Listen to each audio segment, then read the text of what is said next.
Chapter 1. It was nearly 4:30 when the Wakefield twins left the library. "We'd better hurry," declared Elizabeth. "We told Mom we'd be home by 4 o'clock. "Don't worry," said Jessica. "When Mom reads our reports, she'll know we really used the extra time working. This report will definitely get us an A in social studies." "Do you really think the hairnet will give us an A?" Elizabeth asked. Mrs. Arnett, their social studies teacher, always wore a hairnet over her gray hair. Long ago, one of her students started calling Mrs. Arnett the hairnet behind her back. The nickname had stuck, and both girls giggled whenever they heard it. Jessica and Elizabeth rode their bicycles along the shady, tree-lined streets of their pretty California town. The Wakefield twins were well known in Sweet Valley, and few people could tell them apart. They were absolutely identical, with long blonde hair, blue-green eyes, and dimples in their left cheeks. Since they had become sixth graders at Sweet Valley Middle School, Jessica had started to wear her hair in loose curls. She had also started to wear lip gloss and the tiniest brush of mascara. Elizabeth, on the other hand, was not so fond of wearing makeup. She was content with her natural peaches and cream complexion, and she didn't feel she needed to highlight her already long lashes. She wore her hair pulled back to each side and fastened with barrettes. In the past few months, each twin had begun to realize that while they looked identical, they were two separate people with two very different personalities. Elizabeth tended to be more thoughtful than her twin. She loved to read and write and have long conversations with her friends. Jessica, on the other hand, tended to be very excitable and wasn't happy unless she was doing something. She always had a dozen things planned, and as soon as one was finished, she rushed on to the next. She loved to talk about boys and clothes and hang out with her friends in the Unicorn Club. Elizabeth thought that the girls Jessica liked were awfully silly, and Jessica thought that Elizabeth's friends were awfully boring. But despite their differences, the twins were best friends. As they turned their bicycles onto Camden Drive, Jessica and Elizabeth slowed down. Usually the twins avoided Camden Drive altogether because the Mercanty Mansion was located there. The Mercanty Mansion was old and run down. It looked like an old haunted house in the movies. Jessica and Elizabeth had heard lots of rumors about the people that lived there. Most of them involved Mrs. Mercanty. She was said to be a witch who kept her crazy husband locked in the attic. The strange lights and shadows that appeared in the attic windows on some nights seemed to prove the stories true. All the rumors about the Mercantys and their house frightened the girls, but they were still curious about the place and the people living there. And even though they deliberately stayed across the street and kept as much distance between themselves and the mansion as possible, today they were especially curious. Less than a week ago, Jessica and Elizabeth had seen a taxi drive down the street and stop in front of the forbidding house. The twins had watched a dark-haired girl about their own age get out of the cab and walk to the dilapidated front porch. The cab driver had deposited a cardboard suitcase on the curb and driven off in a hurry. When the twins had looked back toward the porch, the dark-haired girl disappeared into the dimly lit house. The twins had talked about this incident every day since it had happened. They hadn't seen the girl again, and they were beginning to wonder if old Lady Mercanty had done something dreadful to her. Many years ago, the mansion had been a beautiful Spanish-tiled home located on a wooded acre of well-manicured trees and gardens. Now the white stucco house was grayed and crumbling with age. Red roof tiles were missing, and the front porch looked ready to collapse at any moment. The grounds, mostly hidden behind an iron fence, were overrun with untended shrubbery, bushes, and tall weeds. As they coasted along on their bikes, Elizabeth and Jessica kept their heads turned toward the mansion. They strained to see beyond the fence and thick green foliage. Suddenly, Jessica gasped, "Lizzie, look!" she cried. Both pairs of blue-green eyes focused on the entrance to the mansion. The heavy oak door had opened, and the same dark-haired girl they had seen earlier stepped out onto the porch. Her hair was pulled back in a ponytail that ended below her waist. She was wearing a pair of worn jeans and a faded plaid blouse. The girl was unaware that she was being watched. She seemed to be looking for something in the front yard. She stepped lightly down the porch steps and called out something that neither Elizabeth nor Jessica could hear. Without realizing it, the twins had come to a complete standstill in the middle of the street. Finally, Elizabeth said, "Jess, we can't just stop here and stare." "I know," Jessica agreed. She carefully got off her bicycle and stepped into the sidewalk. She bent down on one knee and untied her tennis shoe. "Oops, I have to tie my shoelace." She flashed a smile up at her twin. Somehow it got untied. As she fooled around with her shoelace, Jessica heard the girl call out a second time. "I think she's calling her dog," Jessica said. It sounded like she said, "Here, Boris." "Boris," Elizabeth said in a whisper. "Who would name a dog Boris?" "The Burgundy Witch, that's who," Jessica replied quickly. "Well, I think it's a creepy name," Elizabeth replied. "Of course it is," Jessica said matter-of-factly. "It's a creepy name and a creepy place, and everybody who lives there is creepy." She was still down on one knee. "I can't keep tying my shoe all day. I'm beginning to feel like an idiot." "I've got an idea," said Elizabeth. She dropped a stack of books all over the sidewalk. "Oh no," she cried, biting her lip to keep from giggling. As she and Jessica gathered the scattered books and papers, the dark-haired girl came back into view. She was carrying a black cat in her arms. As she started back up the steps, the front door opened. "Do you see the witch inside?" Jessica asked, holding her breath. The twins peered at the dark silhouette standing in the partially open doorway. "I don't know," Elizabeth replied hesitantly. "It does look like an old woman, and she's dressed all in black. I hope she doesn't see us."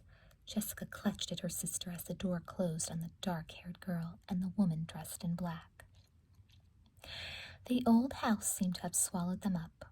The twins stared at each other, their eyes huge. At last, Elizabeth said, "Let's go home and see what Stephen knows about the Mercantines." The twins' 14-year-old brother, Stephen, didn't arrive home until an hour later. Elizabeth and Jessica nearly attacked him as he opened the front door. "Stephen, guess what?" Elizabeth was flushed with excitement. Stephen did not get excited very easily. He tossed a basketball and his jacket into the hall closet before he finally asked, "What?" "A few days ago, Jessica and I saw a girl arrive at the Burgundy mansion with a suitcase. We saw her again today on our way home from the library. She's just about our age," Elizabeth added. Jessica took over. "She has this long black hair that goes all the way down to her waist. We think that old Mrs. Burgundy has cast a spell on her or something." "We do?" asked Elizabeth. "Of course," Jessica declared. "Why else would anybody stay in that creepy house with the Burgundy Witch?" Mr. Wakefield came into the kitchen just in time to hear Jessica's last words. "What's this about a witch?" "The girls have talked about nothing else since they got home," said Mrs. Wakefield. She was in the kitchen preparing dinner. Elizabeth and Jessica quickly told their father about the new girl at the Burgundy mansion. After the girls finished detailing the events of that afternoon, Mr. Wakefield said, "Why would you think Mrs. Burgundy is a witch?" "Daddy," Jessica explained, as though her father were 6, "everybody knows that the Burgundy mansion is haunted and that old Mrs. Burgundy is a witch." Mr. Wakefield looked up at his wife. "Did you know we have a witch living right here in Sweet Valley?" he asked with a smile. Mrs. Wakefield's eyes sparkled. "There certainly are lots of rumors about the Burgundys." "They're more than rumors, Mom," Stephen informed her. "The Howells live next door to the Burgundy place. Joe told me that he sees strange shadows in their attic at least once a week." "And Janet says that she hasn't seen Mr. or Mrs. Burgundy leave the house in 5 whole years," Jessica interrupted. "And Joe's seen old Lady Burgundy only once," said Stephen. "One day, about 2 years ago, She was walking around the backyard, and listen to this. She was as white as a ghost, and her eyes were pink. Stephen, Mrs. Wakefield said, please don't refer to her as Old Lady Mercandy. That's what everyone calls her, Mom, Stephen protested. I don't care, Mrs. Wakefield said firmly. I'd like you to show more respect for someone that age. I read once that witches have pale eyes that glow in the dark, said Elizabeth. It's hard for them to see in sunlight, and that's why they come out only at night. Mr. Wakefield groaned. I don't want you kids to believe everything you see or hear or read. I hope all of you will use your own good intelligence before jumping to conclusions like the ones I've just heard. Now you'll have to excuse us. Your mother and I have to meet some friends for dinner. After dinner, Elizabeth changed clothes and went down to the basement to practice for the ballet class she and Jessica took twice a week. Stephen went to his room to study, and Jessica headed for her favorite spot in the house, the hallway telephone. It was late October, and the sun was sinking out of sight as Jessica snapped on the table lamp and picked up the telephone receiver. She dialed Leela Fowler's number. Jessica and Leela had known each other in elementary school, but had become good friends only since Jessica joined the Unicorn Club. As far as Jessica was concerned, the Unicorn Club was the best thing that had ever happened to her. The members were the most popular girls in school. They were usually the center of attention. Because most of them were 7th and 8th graders, Jessica got to go to a lot of places where 6th graders weren't usually welcome. Leela picked up the phone on the third ring. Leela, Jessica exclaimed, guess what? Today Elizabeth and I saw that same girl outside the Mercandy mansion. Really? Jessica could tell that Leela was as excited as she was about this new development. What did you find out about her? We saw her in the front yard. She picked up a black cat named Boris. Then an old woman called her inside. She was all dressed in black. The Mercandy witch? What did she look like? I couldn't tell, Jessica admitted. It was awfully dark. Did you say anything to the girl? Leela asked. No, said Jessica. Before we got a chance, the Mercandy witch snatched her up. Jessica knew she was exaggerating, but she also knew her story would make Leela incredibly jealous. Wow, exclaimed Leela. Do you think she's a witch too? Maybe, said Jessica. Come to think of it, she looked awfully spooky. I wonder if Janet knows about this, Leela said abruptly. Have you talked to her yet? No, I was going to call her next, Jessica replied. Well, don't bother, Leela ordered. I'll call her. After all, she is my cousin. She lives right next door to the Mercandy mansion. By now, I bet she's seen this girl too. I'll see you in school tomorrow. When Jessica hung up, she was annoyed that Leela was going to talk to Janet before she could, but Jessica didn't like making Leela mad. Janet Howell was Leela's first cousin and the president of the Unicorn Club. She was the most important girl in Sweet Valley Middle School. Jessica would never risk getting on Janet's bad side either. Half an hour later, Elizabeth was curled up on the living room couch with a book when she caught sight of her sister in her bathing suit. Her eyebrows rose in alarm. You're not going swimming, are you? Yes, I am, Jessica replied. She headed for the sliding glass door and snapped on the backyard lights. Mom and Dad will have a fit. You know the pool heater was turned off this week. The water will be cold. You'll catch pneumonia. Elizabeth, Jessica said with exaggerated patience, this is California, not Alaska.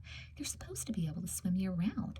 Besides, I like cold water. I'm only going to swim 10 laps, and then I'll get right out. Did you ask Stephen if it was okay? Jessica gave her twin a look of annoyance. Of course I didn't. You know what he'd say. Well, I just don't want to get into trouble when Mom and Dad find out.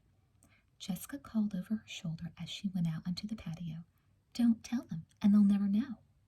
Elizabeth watched her twin make a perfect swan dive into their above-ground pool. She glanced at the clock. It was 9:30.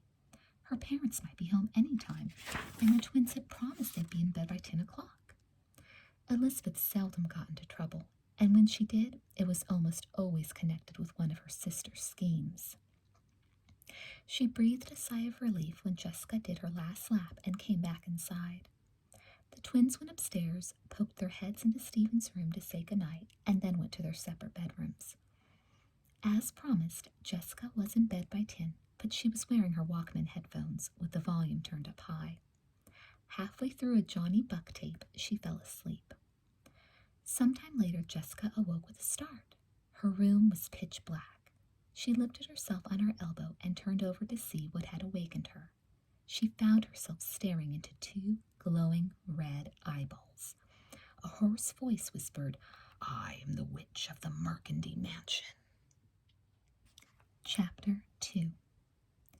At the sound of Jessica's scream, Elizabeth leaped from her bed and dashed through the bathroom that separated their two rooms. When she saw a greenish face with a hideous grin and two glowing red eyes standing over Jessica, she gasped in terror.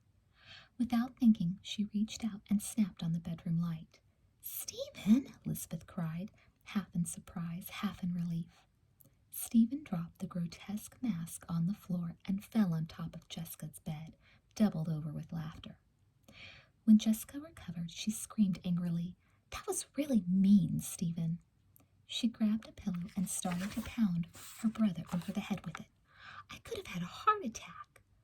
Elizabeth picked up the mask her brother had been wearing and inspected it closely. "That's the scariest mask I've ever seen. Where did you get it?" "I've been working on it all night," Stephen answered proudly. "It's for my creature from the Black Lagoon costume. I'm going to wear it to Jake Hill's Halloween party." Jessica sat up in bed. "Elizabeth and I are going to Leila Fowler's Halloween party. So far, she's invited over 40 kids." Stephen took his mask from Elizabeth. In his best big brother voice, he said, "You guys better get back to bed now. Mom and Dad will be getting home soon." Jessica made a face at him. Then she turned to her sister. "Lizzie, would you mind spending the night in here?" It was obvious that she wasn't over her fright. With the creature from the Black Lagoon still fresh in her mind, Elizabeth, too, was just as happy not to have to spend the night alone. "I wouldn't mind at all." She grinned at Jessica and hopped into bed next to her. The next morning, Jessica awoke with a moan. "My throat hurts," she said in a hoarse whisper. "Would you ask Mom to come up and take my temperature?" Elizabeth gave her twin an "I told you so" look, but kept quiet about Jessica's late night swim. She did, however, duck into the bathroom for Jessica's wet swimsuit and hang it in her twin's closet, where Mrs. Wakefield wouldn't find it. When Mrs. Wakefield came upstairs and decided that Jessica should stay home for the day, Jessica collapsed on her pillow with a sigh. She said in a hoarse voice, "Now I won't get to meet with the unicorns. We were going to have a special meeting at lunchtime today." "I guess you just got lucky, Jess," Elizabeth teased. Jessica frowned at her sister. "Why can't you at least try to like the unicorns?" "I told you before, I think the club is pointless and silly. All you do at your meetings is gossip." "Well, thanks a lot," Jessica said, sounding insulted. Elizabeth's eyes twinkled as she gave her twin a grin. "I didn't mean you, Jess." Jessica had already forgotten the insult to the unicorns. "If you pass by the mansion and see that girl again, make sure you find out everything you can about her. Oh, and talk to Leila and Janet and see if they found anything new. And, okay, Elizabeth's eyes sparkled. "I'll let you know everything as soon as I get home." Elizabeth zipped a white cotton tennis jacket over her pale blue shirt. "I'll see you later, Jess." Elizabeth didn't want to walk past the Mercandy Mansion by herself, so she took the longer road to school. And she didn't get a chance before homeroom started to ask Leila or Janet anything about the girl at the Mercandy Mansion, but it turned out that within 10 minutes of arriving at Sweet Valley Middle School, Elizabeth found out all she needed to know. At the start of homeroom, Miss Polly announced that a new student was going to join the class. 5 minutes later, the school secretary walked in. Behind her was the girl Elizabeth and Jessica had seen at the Mercandy Mansion. While the secretary went to Miss Polly's desk and handed her some papers, the new girl stood awkwardly in the front of the classroom looking down at the ground. Elizabeth noticed that she was wearing the same worn outfit that she had on when she had arrived at the Mercandy Mansion. When the secretary left, Miss Polly stood up and placed a friendly hand on the new girl's shoulder. "Boys and girls, this is Nora Mercandy. Nora has recently moved here from Pennsylvania." There were some murmurs of surprise at the Mercandy name. Under her breath, but loud enough for those seated around her to hear, Leila whispered, "I I think she means Transylvania. The teacher glanced sternly in the direction of the muffled laughter. She waited until she had everyone's attention. I'd like one of you to volunteer to show Nora around today and help her get acquainted with Sweet Valley. Everyone avoided Miss Polly's eyes as she gazed around the room and waited for a volunteer. As the wait lengthened, students squirmed uncomfortably in their seats. Nora Mercandy continued to stare at the floor, but her face had turned scarlet.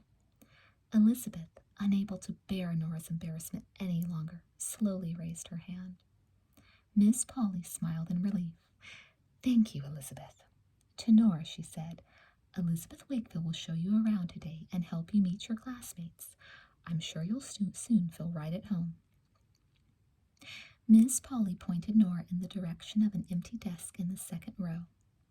As Nora walked down the aisle, Leela Fowler and Ellen Reitman, another member of the Unicorn Club, scooted their desks as far away from her as possible. Nora looked at them in dismay. The bell rang a few minutes later. Elizabeth picked up her books and started to make her way across the room to where Nora was seated. She was stopped by Leela. You're not really going to show her around, are you? Leela asked. Elizabeth knew that Leela could be very selfish and mean, especially toward people she didn't like, and Elizabeth could tell that Leela didn't like Nora Mercandy, but she decided to ignore Leela's comment just then. She nodded. Miss Polly wants me to introduce her to some of the kids. Do you want to meet her now? No, thank you, Leela said stiffly. She might cast a spell on me. Aren't you afraid of the Mercandy witch? Ellen whispered. I can't believe you volunteered to show her around. I think Nora looks more like a scared girl than a witch, Elizabeth replied. Well, if I see a frog hopping down the hall today, said Ellen, I'm going to make sure to put you in my pocket and bring you home. Jessica will probably still want you around, even if you are green and slimy. Leela and Ellen broke out into laughter. They ran over to Charlie Cashman, a boy known for being a bit of a bully. A moment later, the three of them stared at Nora as they walked from the classroom, chanting in low, creepy voices, Boo, boo, boo. When Elizabeth reached Nora's side, she gave her a friendly smile. Don't pay any attention to them. Most of the kids at Sweet Valley aren't so bad once you get to know them. Nora didn't seem reassured. She looked timidly at Elizabeth and glanced quickly away. Then she picked up her book bag and notebook and followed Elizabeth out of the classroom. As usual, the corridor was alive with students rushing from one class to another. Elizabeth took a look at Nora's schedule. We don't have any classes together until gym this afternoon, she said, but I'll walk you to your first class. Elizabeth's heart sank when she saw Leela and Charlie Cashman already seated in the front row of Nora's social studies class. She just hoped they wouldn't cause the new girl any problems. For the next hour, Elizabeth had little time to think about Nora Mercandy. She was too involved in her favorite class, English. Elizabeth's love of writing had led her to start the sixth-grade newspaper, the Sweet Valley Sixers, with her friends Amy Sutton and Julie Porter. Although the Sixers had come out only twice so far, it was a big success with the sixth-graders.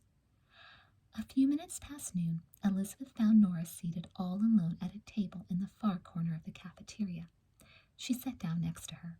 Hi, Elizabeth's smile was bright. How did everything go in social studies? Nora was close to tears, but she managed to raise her head proudly. Her gaze met Elizabeth's long enough for her to give a bitter reply. Everything was terrible in social studies class, and in English class too. Everyone treats me as if I have some kind of disease. Nora toyed with the food on her tray for a moment before she went on. See those girls over there? Elizabeth followed her gaze until she saw Leela and Ellen Reitman with the other unicorns 3 tables away. They were passing a note around in class. I don't know what it said, but every time someone read it, they'd give me an awful look. Nora, Elizabeth hesitated, not quite knowing what to say. Leela and Ellen are members of the Unicorn Club. A lot of popular girls belong to it. They don't do much except gossip. But how can they gossip about me? Nora asked. They don't even know me. When the unicorns don't know what to gossip about, they just make something up. Elizabeth could see that this explanation only made Nora more upset. Nora glanced again toward the unicorns. Why are they wearing so much purple? That's the club color. They decided purple was in this year. Elizabeth's dimple deepened as she added, That's only one of the dumb things about the unicorns. Suddenly, a paper airplane did a nosedive right into the middle of Nora's hamburger. She and Elizabeth looked around to see who sent it, but the cafeteria was strangely quiet, and the kids around them seemed to be concentrating on their lunches. Elizabeth noticed that the airplane was a note. She unfolded it and silently read the message written on the paper. We know about you, it said. Go back to Transylvania. Before Nora could read the note, Elizabeth wadded it up and tossed it into the trash can. Then she excused herself and marched over to the unicorns' table. Nora's a nice girl. Why don't you come over and meet her? No way, Leela was quick to reply. If you want to be the teacher's pet and be best friends with a witch, that's fine with me, Ellen informed Elizabeth. But don't expect us to help you. We know too much about the Burgundies. We wouldn't be seen with one of them. If you want to be the teacher's pet and be best friends with a witch, that's fine with me, Ellen informed Elizabeth. But don't expect us to help you. We know too much about the Burgundies. We wouldn't be seen with one of them. Elizabeth raised an eyebrow. What exactly do you know about the Burgundies? A superior smile spread across Leela's face. That's for us to know and for you to find out. Elizabeth turned on her heel and went to rejoin Nora. Since they had both lost their appetites, Elizabeth suggested that they start to walk over to their gym class a little early. Did you bring a gym suit with you today? Elizabeth asked as they approached the girls' locker room. Nora shook her head. No, the one I had at my old school was practically in rags. I tossed it out when I packed to come out here. My grandparents don't have much money, and I don't like to ask them for anything. We're not allowed to play if we're not in gym clothes, Elizabeth explained. Not playing can affect your grade. Her face suddenly brightened. My sister and I have extra gym suits. I'll bring you one to wear until you can get a new one. Are you sure your mother or your sister won't mind? Nora asked softly. Elizabeth shook her head. Her long blonde hair swayed from side to side. I'll check, but I'm sure it will be fine. Elizabeth was reluctant to ask Nora anything about her personal life, but she did want to get to know her. She took a deep breath before saying, How come you're living with your grandparents? Nora swallowed hard. For a second, Elizabeth was afraid Nora was going to cry. My father died when I was a baby. My mother died last month. Elizabeth was stunned. I'm sorry, she stammered. Before they could say anything else, a group of girls trooped into the locker room. During gym, Nora sat on the sidelines watching the other girls play tennis. Elizabeth wanted to talk to her when the period ended, but she had to hurry to drop off an article for the Sweet Valley Sixers. On the way out, she just told Nora, I'll bring the gym clothes tomorrow. I'll see you in homeroom in the morning. Things didn't go well for Nora the rest of the afternoon. In her last class of the day, Leela deliberately tripped her as she walked to the back of the room. As Nora grabbed onto the corner of the closest desk to keep herself from falling, Mary Giacchio, a unicorn, whispered nastily, Get your hands off my desk. Even the teacher, who was nearsighted and didn't see what had actually happened, spoke harshly to her. Young lady, I realize you're new here, but you'll find that I don't tolerate disturbances in my classroom. The worst moment came during the walk home from school. Leela and Ellen fell into step about 20 feet behind Nora. They were joined by Bruce Patman, a spoiled, wealthy 7th grader, Charlie Cashman, and one of their friends, Jerry McAllister. Whenever Nora walked faster to try to get away from them, her small group of tormentors increased their pace. I wish she'd go back to Transylvania where she belongs, Leela said in a loud voice. We don't need any more weird Burgundies living in Sweet Valley. As she approached Camden Drive, Nora broke into a run. She darted across the street toward her grandparents' house and dashed up the pathway. By the time she reached the front door, she was trembling. The one thing Nora Burgundy had learned in school that day was how much she hated it and the whole town of Sweet Valley. Chapter 3. Elizabeth was eager to fill Jessica in on all that had happened at school that day, but first she wanted to talk to her mother. She was glad her mother had taken the day off from work to stay home with Jessica. Elizabeth found her in the flower garden near the pool. Mrs. Wakefield greeted her daughter warmly. Hi, honey, how was school? Elizabeth replied with a frown. It was fine for me, but Nora, The Mercantile's granddaughter started school today, and I think it was awful for her. She spent the next 10 minutes describing Nora and the way Leela and her group had treated her. She also explained that her grandparents didn't have much money and that Nora needed some gym clothes. She told her mother about her offer to lend Nora a gym suit. Mrs. Wakefield said, "That was thoughtful of you, Elizabeth. Why don't you lay out some gym clothes right now so you won't forget them in the morning?" "Okay, thanks, Mom." Before heading inside, Elizabeth asked, "How is Jessica feeling?" Mrs. Wakefield sighed. "Well enough to watch Ryan's Hope, General Hospital, One Life to Live, and All My Children." Elizabeth giggled. Jessica's fondness for soap operas was a favorite family joke. A few minutes later, she plopped down on the foot of Jessica's bed. Before she could say a word, Jessica exclaimed, "Elizabeth, I'm so glad you're here. I was just on the phone with Caroline Pierce, and she told me that the girl we saw at the Mercanty Mansion showed up at school, and she really is a witch. She said she acts really weird." Caroline Pierce lived 2 doors away from the Wakefields. Aside from being terribly prissy, Caroline had the biggest mouth in town. Elizabeth sighed. "I can't believe how fast Caroline can spread rumors. The girl was at school. Her name is Nora Mercanty, and she's the Mercanty's granddaughter, but she doesn't act weird at all. In fact, she's very nice. If you ask me, it's Leela Fowler and Ellen who are the weird ones. They were really nasty to Nora." "Nobody asked you," Jessica replied, "and Leela and Ellen are a lot more fun than that tomboy Amy Sutton," she snapped. Elizabeth didn't want to start an argument with her twin, especially about her friend Amy, so she didn't reply. But she gave Jessica a look that let her sister know it would be best not to say another word about Amy Sutton. Jessica wasn't in the mood to argue either. Caroline said she was giving everyone an evil stare, as if she was about to cast a spell, Jessica said. Elizabeth rolled her eyes. "Caroline's crazy. Nora was just nervous," Elizabeth said.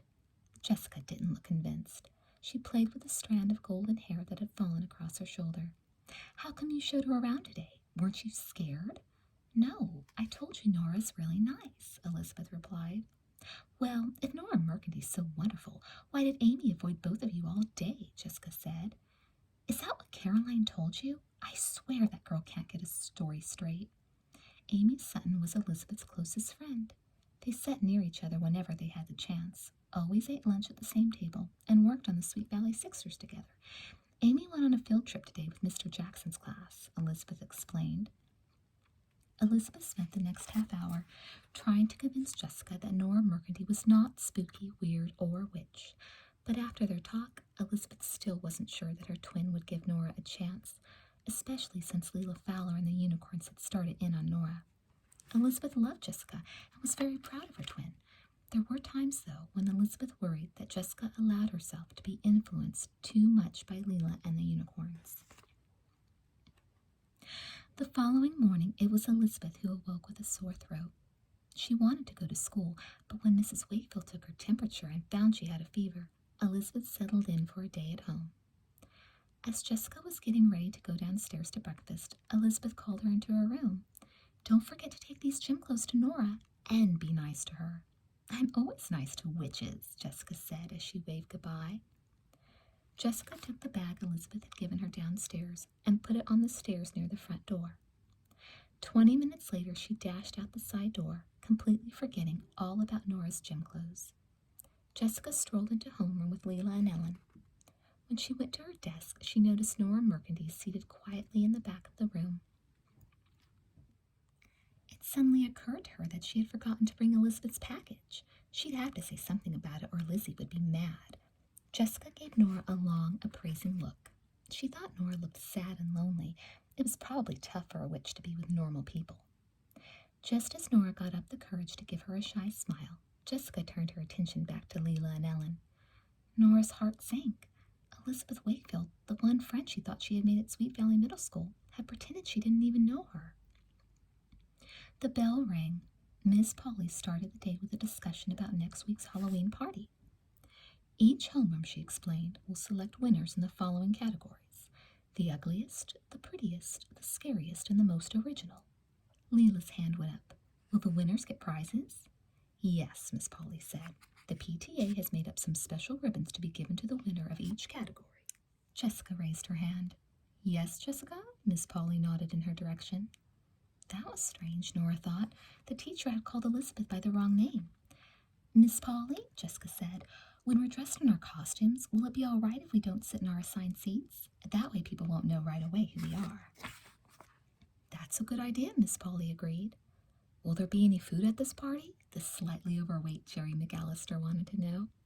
There will be plenty of treats for everyone, Miss Polly assured the class. Now, as you know, all 6 period classes have been canceled on Halloween Day. Students will return to their homerooms for the party.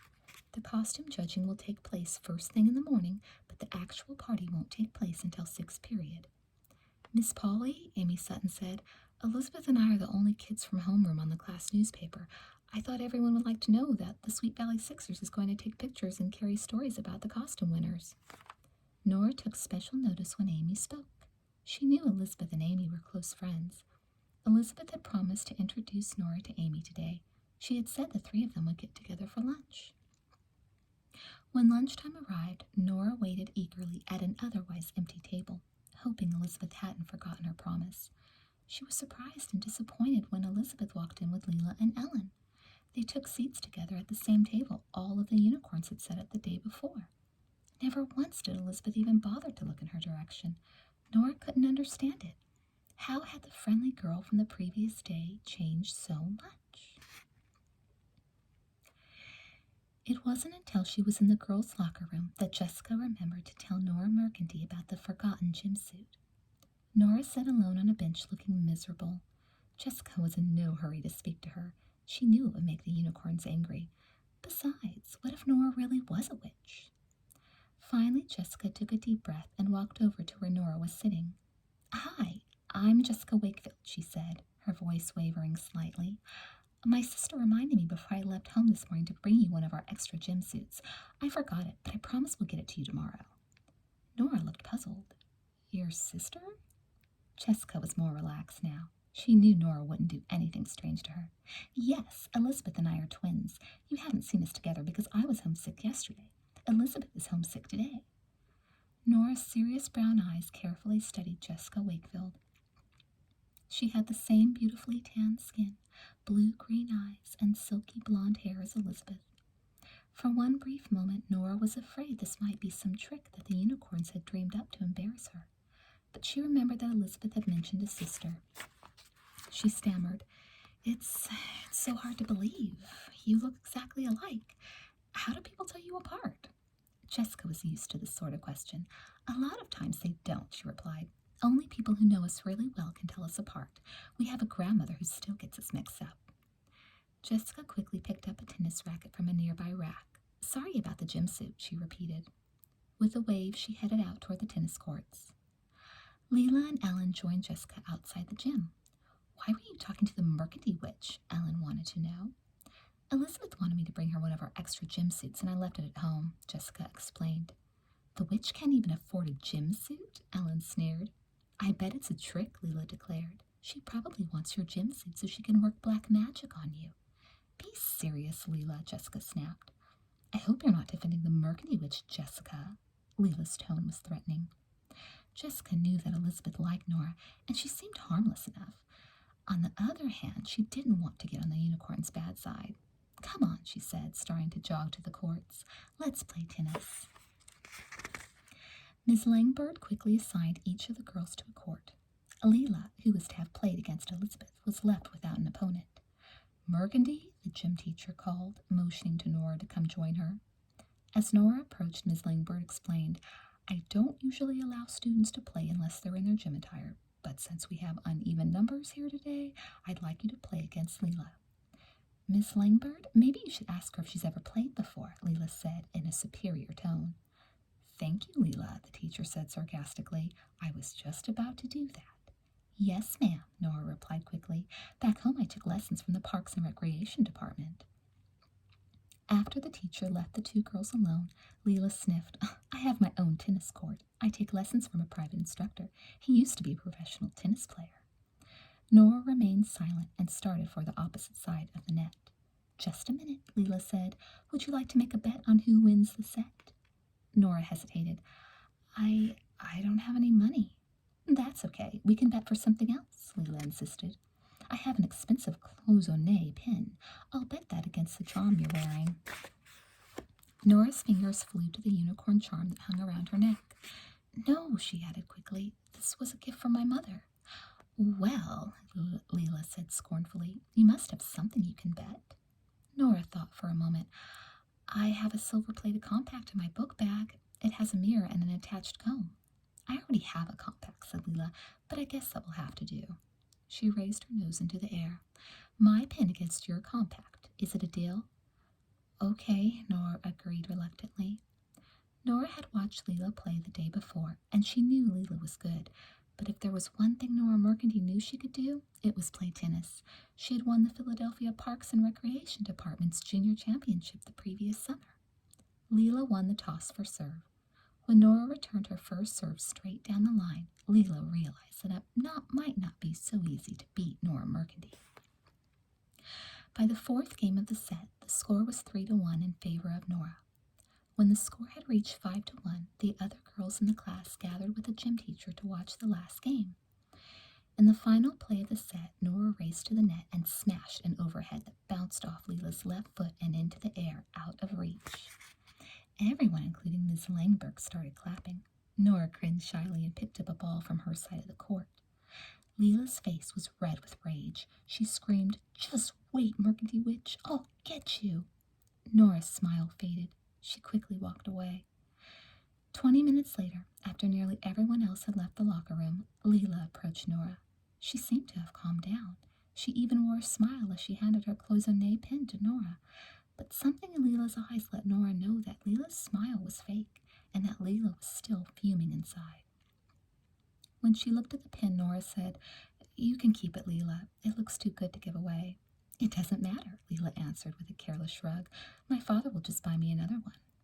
Still wearing the same insincere smile, she said, "Take it, Nora. A deal is a deal." Nora hesitated before taking the expensive pin from Leela. She had no idea how much she would later regret winning the tennis bet. Chapter 4. Elizabeth and Amy waited outside homeroom, hoping to see Nora Mercandy before the final bell rang. The minute Elizabeth spotted Nora walking toward them, she waved. Nora's smile was timid but friendly. Some of Nora's shyness seemed to vanish, and her dark eyes sparkled when Elizabeth mentioned the tennis game with Leela. "When Jessica got home yesterday, that's all she could talk about," Elizabeth explained. "Leela made a bet with me," Nora said. "I don't think she was very happy when I won it." "What sort of bet?" Elizabeth asked curiously. Before Nora could reply, Amy said, "I'm sorry I didn't get to meet you yesterday, Nora. I'm Amy Sutton." "Hi," Nora said with a smile. The final bell rang. As the three girls separated to take their assigned seats, Elizabeth said, "We'll meet you in the cafeteria for lunch, Nora. I remembered to bring the gym suit, just in case you want to clobber someone else in tennis today." Leela overheard Elizabeth's words. She was still fuming about losing to the Mercandy Witch the day before, but it didn't matter. She had a scheme to get even, and she had already set it in motion. Leela had made a point of seeing Ms. Polly before class started. She told the teacher that an expensive cloisonne pin was missing from her purse. Now all she had to do was wait. 10 minutes later, the class was filling out a survey form. Nora removed the cloisonne pin from her book bag. This was the precise moment Leela had been waiting for. "That's my pin!" Leela shouted. Everyone followed Leela's gaze across the room. Nora Mercandy was holding a beautifully enameled pink and white ballpoint pen. Nora's eyes went wide with surprise. She turned a deep shade of red when she suddenly realized that everyone was staring at her and that Leela was accusing her of stealing her pin. "Leela, what is this outburst all about?" Miss Polly asked, annoyed at the disturbance. "She has my pin." Leela pointed her finger at Nora. "Miss Polly," Leela reminded the teacher, "remember just before class I told you that my pin was missing? Well, that's it. Nora Mercandy has it." "That's enough, Leela," Miss Polly warned. Leela ignored the teacher. "My grandmother gave me that pin for my birthday. Anyone can see that Nora Mercandy is too poor to afford a pin that good." "I said that's enough, Leela." To Nora, Miss Polly said, "Nora, would you mind stepping outside with me for a moment?" Leela had been hoping Miss Polly would leave the room. She wasted no time. As soon as the door shut, she stood up beside her desk. Listen, everybody, my cousin Janet lives on the same street as that weirdo. She really is a witch. We have proof. It's true, Ellen Reitman yelled. The whole Mercandy family is crazy. Janet lives right next door to the Mercandy mansion, Leela explained to the class. Ellen, tell them what Janet told us this morning. Ellen half rose in her chair. Janet's mother has had a cat named Walter for over 15 years. Last night, Janet went into the backyard to call him inside. She heard Walter cry like he was in pain. She looked over into the Mercandy's backyard. Ellen paused to get her audience's full attention.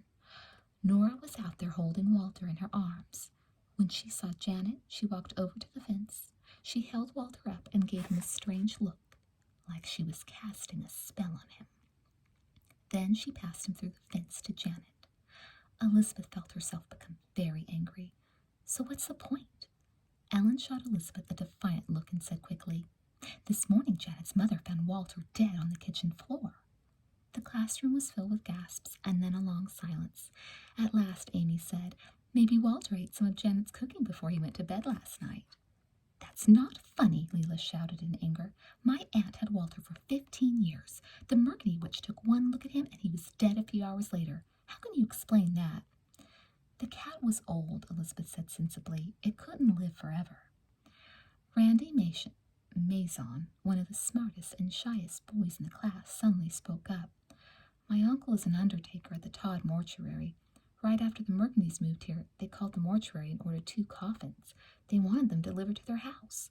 Right now there are 2 coffins sitting in the Mercandy attic. A long, stunned silence followed Randy's announcement. Finally, Leela said dramatically, For all we know, they might sleep in them. Nearly every night, Janet's family notices strange lights flickering on and off in their attic. Caroline Pierce said, I was in the girls' room yesterday when Nora walked in. I was brushing my hair. I was looking straight into the mirror when Nora came to stand beside me, but her reflection wasn't in the mirror. Caroline, Elizabeth interrupted, you know the mirror in the girls' room has been broken for weeks. Nora was probably standing in front of the section the janitor took out. I know what I saw, Caroline replied stubbornly.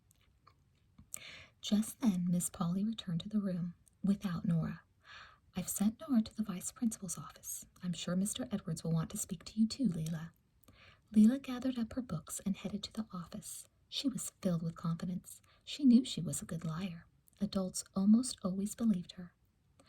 Nora was already seated in the outer office when Leela arrived. Leela took a seat across from her. She deliberately stared at the shy girl, trying to make her feel uneasy. Nora fidgeted nervously in her chair and tried to avoid Leela's piercing gaze. After a 15-minute wait, the vice principal's door opened. Mr. Edwards stepped outside, a serious look on his face.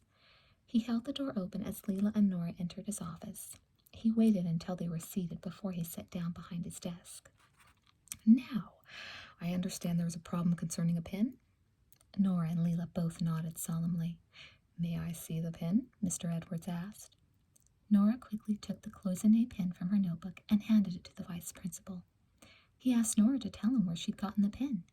As Nora started to explain about the tennis bet, Leela shouted, She's lying! Mr. Edwards gave Leela a cold stare.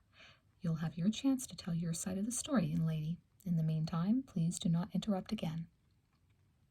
Leela could see that the vice principal meant business, so she waited for her turn. When it came, she put on her sweetest look and denied again that there had been a bet. The pin was a gift from my grandparents. Besides, I would never bet anything so valuable. After listening carefully to both Nora and Leela, there was a long, uncomfortable silence while the vice principal thought over the situation. When he had reached a decision, he spoke kindly to Leela. I'm going to return your pin, Leela. His words to Nora were stern. Young lady, you are new to Sweet Valley. Perhaps you don't know that betting is forbidden in school. In any case, I don't know how you could have taken such an expensive item from anyone. Nora had turned pale. Her lower lip started to tremble as Mr. Edwards continued. This has been an unfortunate incident. I hope I won't have to see either of you back in my office again. As they left the office, Leela smiled innocently at the vice principal. Thank you for helping me get my pin back, Mr. Edwards, she said in a voice as sweet as syrup. Not a word was exchanged between the two girls as they left for their first period class. Nora concentrated on trying not to cry. Leela gave her a superior smile. No one could embarrass Leila Fowler and get away with it. Before lunch, Elizabeth and Amy saw Nora at her locker. They rushed over to find out what had happened in the vice principal's office. Mr. Edwards believed Leila, Nora said after explaining how she had won the pin. He acted very nice to her, and he warned me about making bets on school grounds. The bet wasn't even my idea. She choked back a sob. Don't worry, Nora. We believe you, Elizabeth said gently. I don't know why, Nora replied miserably. Leila was so convincing. I almost believed her myself. Nora forced a shy smile with these last words. She's had a lot of practice lying. Leila Fowler is one of the most deceitful girls on earth. Amy gave Nora a sympathetic smile. Elizabeth was about to tell Nora about some of the rumors that were being spread in homeroom when they were interrupted by a tall, good-looking boy. It was Rick Hunter, the president of the 7th grade class. Rick was one of the most popular boys at Sweet Valley Middle School. Are you Elizabeth or Jessica? He asked with a grin. I'm Elizabeth, Elizabeth smiled back. Someday soon I'm going to be able to figure out which is which, Rick promised. To Nora he said, You must be Nora Mercandy. Nora gave a quiet nod. My name is Rick Hunter. I hear you're a terrific tennis player. Rick flashed a bright smile at Nora. Maybe you'd like to play me some afternoon after school. Nora flushed and stammered. Okay. Great, Rick replied. After Rick left, Amy gave an excited squeal. Nora, I think he likes you. He's new in town, too, and one of the cutest boys in school. Jessica has a mad crush on him, Elizabeth said. A sudden thought crossed Elizabeth's mind. Leila has a crush on him, too. She's going to be angrier than ever when she finds out about your playing tennis with Rick Hunter. What do you think she'll do? I don't know, Elizabeth answered, but I'll bet she comes up with something. Remember, there's no betting on campus, Amy said with a laugh. Even though Leila was sure she had taught Nora a lesson, she was not about to let up on her. The opportunity to get back at Nora a second time that day came during math, Leila's least favorite subject. Miss Weiler had warned the class the day before to be prepared for a quiz. Leila had spent so much time on the phone the previous night that she hadn't even thought of studying.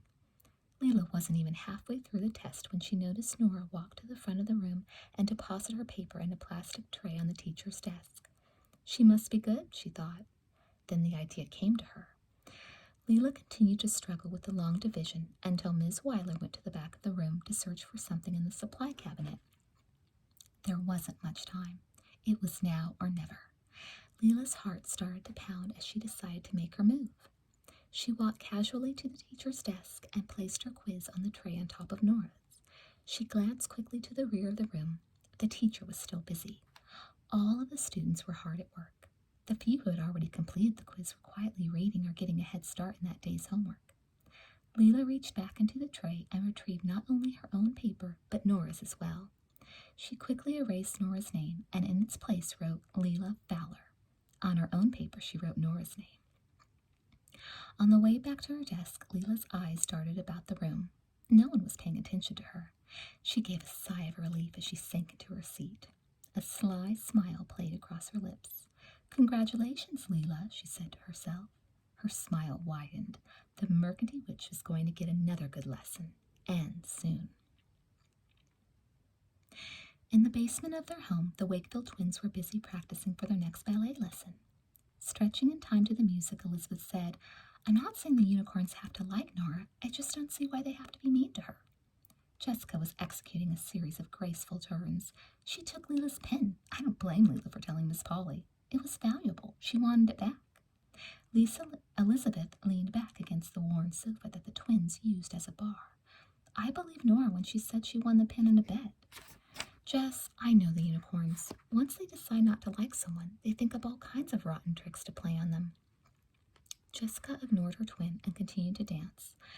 A concerned frown creased Elizabeth's forehead. Just don't let Leila talk you into anything that might hurt Nora. Finally, Jessica stopped and looked at her sister. Elizabeth, you always seem to think that I let Leila boss me around. I can make my own decisions. Then promise me you'll be nice to Nora, Elizabeth said quickly. I'll think about it, Jessica replied in a voice that was far from convincing. Chapter 5. I can't wait to see her face when we get our quizzes back, Leila gasped. She was doubled over laughing. Ellen fell back against the pillows on Leila's bed. Her voice was filled with admiration. It took a lot of nerve to switch papers like that, Leela. I don't think I would have had the courage to do it. Jessica Wakefield sat quietly in the window seat looking out onto the lush grounds of the Fowler home. A tennis court was located on the north side of the yard and a swimming pool on the south side. How come you're not saying anything, Jessica? There was a hint of irritation in Leela's voice. Jessica said quickly, I was just thinking how brave you were to switch the quiz papers. Leela smiled broadly. Yes, I was, she agreed, and I have a few other plans in store for Nora Mercandy. Jessica hesitated before replying. She was thinking about what Elizabeth had said. Maybe we should just let her alone. Mary Chiaccio sat cross-legged on the floor. We're only having fun. She tossed her blonde hair behind her shoulder. That's right, said Leela. We just want to have some fun with the Mercandy witch. Jessica grinned. Well, nobody likes having fun more than me. 2 days later, Miss Weiler passed back the graded math quizzes. Leela Fowler received an A. Nora Mercandy received a D. When the class started working on the day's assignment, Miss Weiler called Nora up to her desk. Leela and Mary sneaked a glance at each other. They both smiled cunningly. Jessica deliberately avoided looking at either of her friends. She tried to concentrate on her assignment. Nora, Miss Weiler said softly, I realize you're new to our school. Possibly you haven't been taught long division yet. Nora had been shocked when she saw the red D on her paper. She stared at the test in confusion. No, she stammered. I'm usually very good at long division. I just don't know what happened, Miss Weiler. I know from your previous school record that you are a good math student. As she spoke, Nora inspected the paper closely.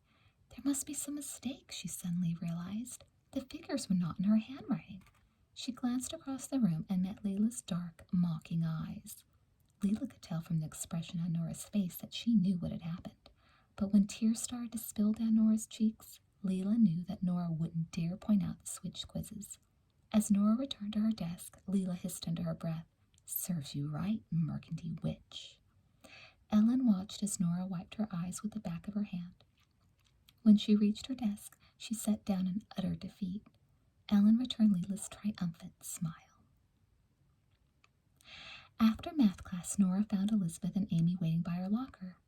Hi, she said, hoping the two girls wouldn't be able to tell that she'd been crying. But Elizabeth noticed right away. What's wrong, Nora? She asked, a look of concern crossing her face. Leila Fowler strikes again, Nora said. She held out her math quiz for Amy and Elizabeth to see. She switched the names on our quizzes, and I ended up with a D. Nora, this is terrible, Amy exclaimed. What did Miss Weiler say when you told her?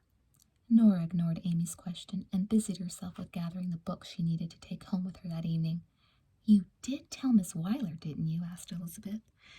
No, Nora exclaimed, slamming her locker shut. I don't want any more trouble. I'll just stay as far away from Leila as I possibly can, and after a while all of this will end. I can bring up my math grade in the next quiz. But don't you see, said Elizabeth, if you don't tell Leila now, what's to stop her from doing this sort of thing the next time, or even something worse?